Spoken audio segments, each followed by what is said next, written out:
Christmas is a joyful day, but in some cases it can be a terrifying experience. Let's find out here on Exploration X. Welcome.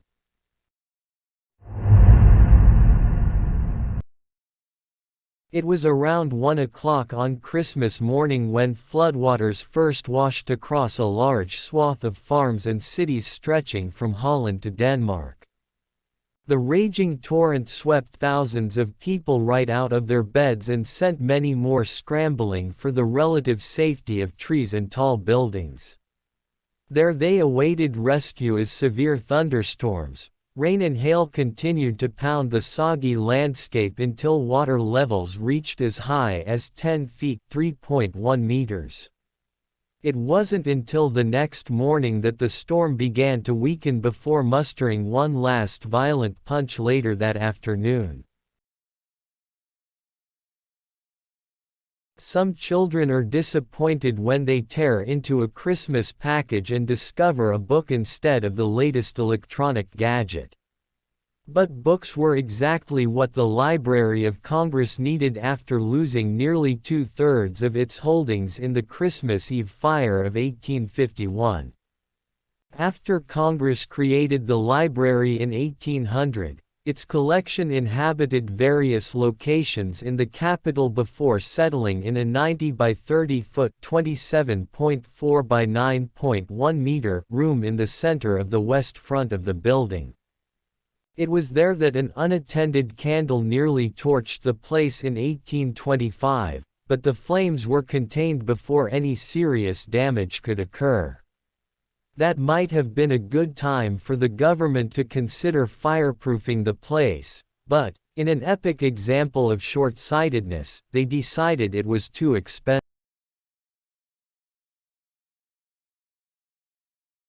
Here's a bit of trivia sure to curb the cheer at your next Christmas party. The Ku Klux Klan, the United States' most infamous hate group, was founded on Christmas Eve 1865. The secret society emerged in the wake of the Civil War during a period known as Reconstruction. That's when the federal government basically told the South what they had to do to be readmitted to the Union. Essentially, they wanted the old secessionist leaders to guarantee full equality to blacks, which, at the time, didn't sit well with many Southerners. It was into this climate that 6 Confederate veterans met in Pulaski, Tennessee, to form an organization that would fight back against these changes through fear and intimidation. Led by Grand Wizard Nathan Bedford Forrest, a former Confederate general, this group quickly gained popularity as it threatened, assaulted, raped and lynched thousands of blacks and the Republican carpetbaggers who supported them. The group was so violent that Congress passed the Ku Klux Klan Act of 1871, which gave the president the authority to use military force against the organization. The Supreme Court eventually ruled the law unconstitutional in 1882, but by then, Reconstruction was over and the KKK's influence had waned. Since then, the KKK has experienced a couple of resurgences, first in the 1920s and again in the 1960s. Today, numerous splinter groups using the Klan name boast somewhere between 5,000 and 8,000 members. Today, a lot of people go to the theater during their Christmas vacation, which is why some of Hollywood's biggest blockbusters come out in December. The same was true 100 years ago, when nearly 2,000 people, mostly women and children out for Christmas break, packed the Iroquois Theater in Chicago for a matinee performance of the musical, Mr. Bluebeard. Although the production starred comedian Eddie Foy, the December 30, 1903, show turned out to be anything but funny. Everything was going smoothly until the second act, when a light bulb malfunctioned and set a drape ablaze. The flames quickly spread to the scenery hanging from the ceiling, and panicked cast members fled for safety as flaming bits of fabric rained down on the stage. Terrified theatergoers, serenaded with a dreamy waltz just moments earlier, stampeded for the exits as the stage collapsed and the lights went dark. Tragically, many of the doors were either hidden by curtains or locked to keep people from sneaking into the theater. Those who couldn't escape quickly fell victim to the smoke and flames. When the fire department arrived, they found 575 people dead. Some 30 more would die from their injuries in the coming days. The only bright side to this grim Christmastime tragedy was the implementation of many safety features we know today, including clearly marked exits and out-swinging doors that are always unlocked from the inside. For a small garrison of British, Canadian, Hong Konger and Indian soldiers tasked with defending the British colony of Hong Kong during World War II, the holiday blues started long before Christmas Day. In fact, it was early summer when the threat of Japanese attack became so serious they began to evacuate women and children from the colony. The assault didn't come until December 8, but when it did, the outmanned and outgunned Allied forces faced the fight of their lives. After a week of fierce combat, the Japanese had muscled their way to the doorstep of the central city on Hong Kong Island. The Axis power demanded that the British surrender the colony, but they refused. The Japanese pushed on, slaughtering Allied soldiers even as they attempted to surrender. By December 25, things were looking grim for the British. Japanese air raids had cut the city's water mains and destroyed its power plant. The British governor, Sir Mark Young, made the tough decision to surrender at 3:30 p.m. on Christmas Day. By the time the white flags went up, some 4,000 soldiers from both sides had perished in the 2.5-week battle. Despite the surrender, violence continued in Hong Kong. Japanese soldiers tortured, abused and starved their enemy prisoners and wreaked havoc on the colony's Chinese population by plundering and destroying villages, murdering civilians and raping as many as 10,000 women. It's no wonder the British surrender is known as Black. Chaplin made a name for himself during the era of silent films. He brought audiences to tears with his knack for pantomime and slapstick, not to mention his iconic routines. One of his most famous personas was the Tramp, a good-hearted but bumbling hobo dressed in baggy pants, a tight coat and his trademark bowler hat. The film legend was also a master of satire, famously mocking German tyrant Adolf Hitler in the 1940 film, The Great Dictator. It's hard to explain just how much people loved Chaplin. During his early career he was so popular that one New York theater screened his movies exclusively from 1914 to 1923. Paris declared a public holiday when Chaplin's film, The Kid, premiered in 1921. By the time Chaplin passed away at age 88, he had been involved in 80 movies over a 53-year career and was widely viewed as one of the most influential figures in the history of motion pictures.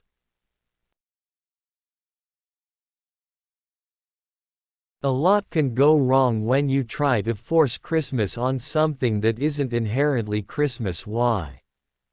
Just ask almost every rock artist who's ever released a Christmas album. So when Star Wars creator George Lucas presented the idea of a Star Wars holiday special to CBS producers, someone probably should have stopped that sleigh before it ever left Santa's workshop. Instead, the cringe-worthy television event went forward, only to have Lucas cancel all rebroadcasts and video releases immediately after the premiere. But how bad could it really be?